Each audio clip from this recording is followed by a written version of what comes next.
Hello everyone, welcome to my channel. So इस video में हम लोग यूकेपीएससी के क्वेश्चंस को कंटिन्यू करते हैं। So first question, for a steel member in tension the permissible stress in axial tension is given by. So steel के member में जो हमारी एक्सियल टेंशन होती है वो कितनी होती है। सो उसका जो करेक्ट आंसर है वो होगा आपका 0.6 FY। कैसे होगा एक बार देख लेते हैं। सो देखिए, मैक्सिमम परमिसिबल टेंसल और कंप्रेसिव स्ट्रेस कितना होता है 0.6 FY। Maximum permissible bending tensile stress अगर पूछा होता तो कितना होता 0.66 FY। और हमसे पूछा हो तो मैक्सिमम परमिसिबल shear स्ट्रेस तो इसका होता 0.45 FY। Next, the member of a roof truss which supports the purlin is known as. So roof truss में कौन सा मेंबर हमारा पर्लिन को सपोर्ट करता है। सो एक बार देख लेते हैं। सो ये आपका पूरा रूफ ट्रस है। सो इसमें हमारी पर्लिन्स कौन सी हैं। ये जो सेकंड नंबर के जो मेंबर है ये हमारी पर्लिन्स है। अभी किस पर रेस्ट कर रही हैं, इस मेंबर पर। तो ये मेंबर क्या कहलाता है हमारा, ये है हमारा प्रिंसिपल राफ्टर। ठीक है, जिसके ऊपर हमारी पर्लिन रेस्ट करती है। और पर्लिन के ऊपर क्या रेस्ट करता है। सो ये वाला मेंबर रेस्ट कर रहा है पर्लिन के ऊपर, इसको हम बोलते हैं कॉमन राफ्टर। सो आंसर हो जाएगा हमारा A, principal rafter. Next, for a steel column the permissible stress in axial compression depends mainly on. So steel column में हमारा परमिसिबल कंप्रेसिव स्ट्रेंथ किस पर डिपेंड करती है।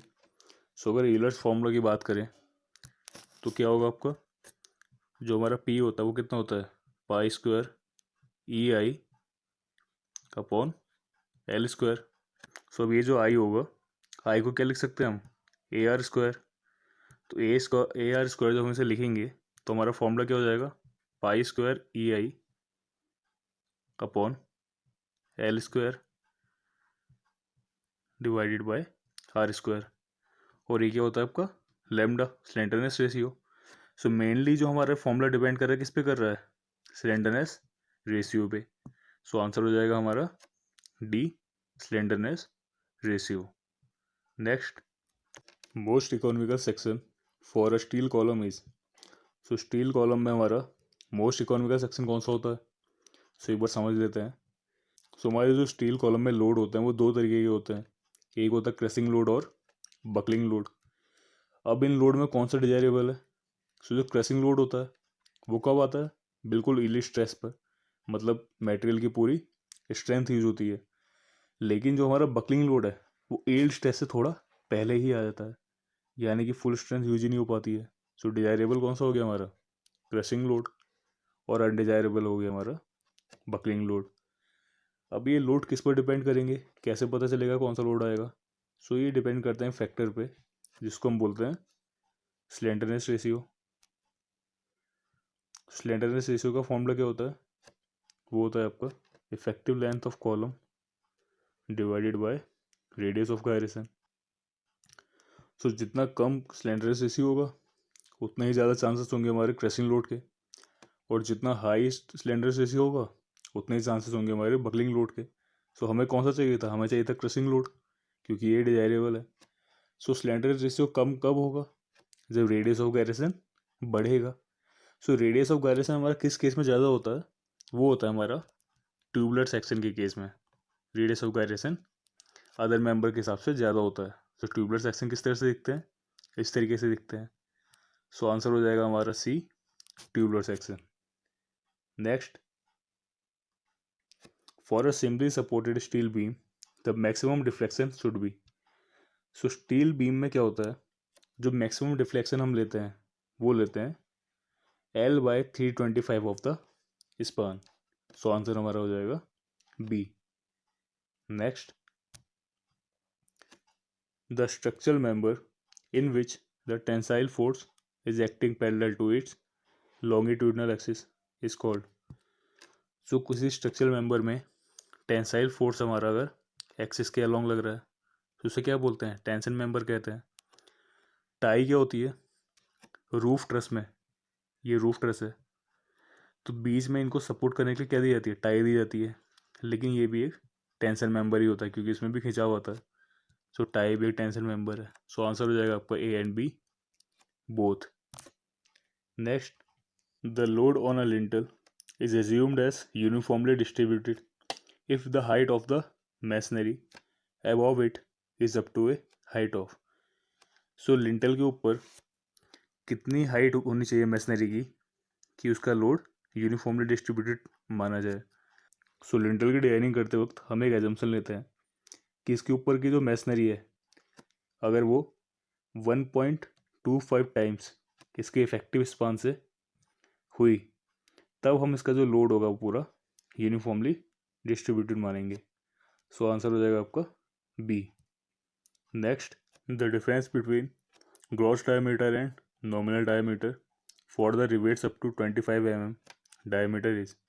सो अगर रिवेट की डाया हमारी 25 mm तक है सो उसका जो ग्रॉस डायमीटर होगा और जो नॉमिनल डायमीटर होगा उसका डिफरेंस कितना होगा. तो 25 mm तक जो उसका डिफरेंस होता है वो होता है हमारा 1.5 mm. और अगर ये 25 mm से ज़्यादा हो गया तो कितना हो जाता है 2 mm हो जाता है. सो आंसर हो जाएगा हमारा B 1.5 mm. The thickness of the gusset plate for column base should not be less than. So जो कॉलम बेस की जो थिकनेस होती है गजेट प्लेट की वो कितने से कम नहीं होनी चाहिए. वो हमारी 12 mm से कम नहीं होनी चाहिए. Next, the angle of inclination of lacing bar with the longitudinal axis of column should preferably be between. So जो हम लेसिंग करते हैं कॉलम में बिल्टअप कॉलम में ये हमारी लेसिंग है. सो ये एंगल कितने का होना चाहिए. So according to IS code 800 2007 ये जो हमारा एंगल है ये 40 डिग्री से कम नहीं होना चाहिए और 70 डिग्री से ज़्यादा नहीं होना चाहिए यानी कि 40 डिग्री से 70 डिग्री के बीच रहना चाहिए. सो आंसर हो जाएगा आपका B 40 degree to 70 degree. Next, the effective length of battened column is increase by. So जब हम कॉलम में बैटेंड लगाते हैं तो उसकी इफेक्टिव लेंथ कितनी इंक्रीज होती है. सो IS कोड के अकॉर्डिंग इसका जो स्लेंडरनेस रेशियो है वो 1.1 टाइम्स इंक्रीज हो रहा है यानी कि 10% इसका इंक्रीज हो रहा है जो कि इफेक्टिव लेंथ की वजह से ही होगा.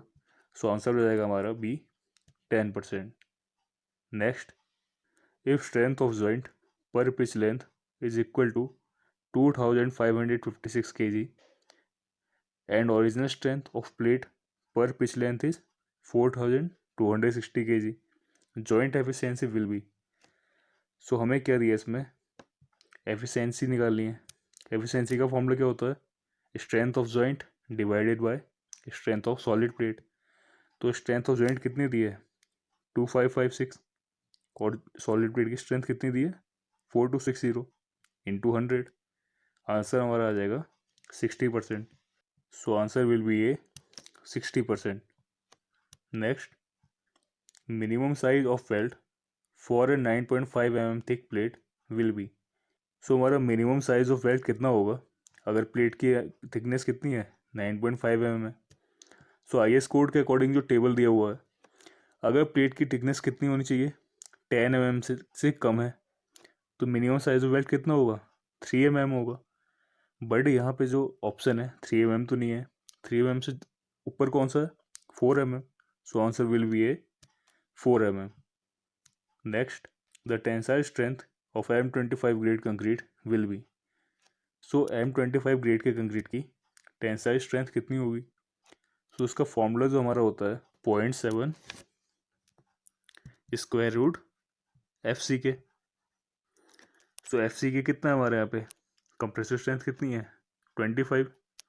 सो 25 का स्क्वायर रूट कितना हो गया 5 into 0.7 3.5. So answer will be A 3.5 newton per mm square. Next, the live load taken for the design of roof of an individual building using truss which is accessible. So यहाँ पे हमें एक point note करना है जो कि है विच is accessible. Accessible के केस में क्या होता है 1.5 किलो न्यूटन पर मीटर स्क्वायर और अगर ये इनएक्सेसिबल होता तो कितना होता 0.75 हो जाता. Next, the slenderness ratio of a steel column supported throughout its length by a masonry wall is। सो यहाँ पे हमें एक कॉलम दिया हुआ है जो कि पूरा मैसनरी वॉल से सपोर्टेड है। तो हमारा फॉर्मूला क्या होता है स्लेंडर रेशियो होगा unsupported length divided by radius of gyration. So यहाँ पे जो अनसपोर्टेड लेंथ है वो कितनी हो जाएगी, 0 हो जाएगी, क्योंकि यहाँ तो पूरा सपोर्टेड है वो। सो answer will be A 0। Next, A strut is a flexible member, compressor member, tension member या फिर टॉर्जन मेंबर। सो जो हम कंप्रेसर मेंबर पढ़ते हैं वह हम दो चीज़ें पढ़ते हैं, एक पढ़ते हैं कॉलम, दूसरा पढ़ते हैं स्ट्रट। अंतर क्या होता है बस, कॉलम क्या होता है 90 डिग्री का एंगल बनाता है, एकदम स्ट्रेट होता है, और स्ट्रट जो होता है थोड़ा इंक्लाइंड होता है। होते दोनों कंप्रेसर मेंबर हैं। So answer will be B compressor member.